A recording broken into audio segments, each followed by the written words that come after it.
bagong experience, bagong araw, bagong vacation, bagong punta namin dito. Kaya tingnan mo, hindi namin akalain na ganito ang mga datnan namin. Super crowded siya, pero nakikita namin silang masaya.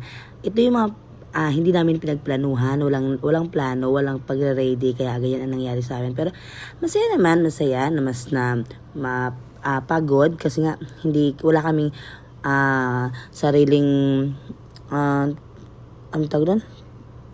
Tinulugan, wala kaming sariling cottage or rooms man lang kasi nga hindi kami talaga ready. Tapos yung mga bata, ganyan na nangyari. Pero super enjoy sila.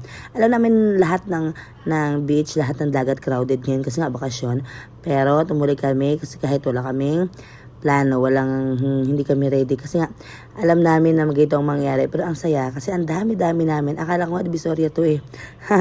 Tapos ayan, ang saya ng tingnan kahit ganyan ang nangyayari sa amin, o diba? Ang saya. Kaya mag-iingat tayo mga kami kapag pupunta sa mga beach. Ingat. Thank you for watching.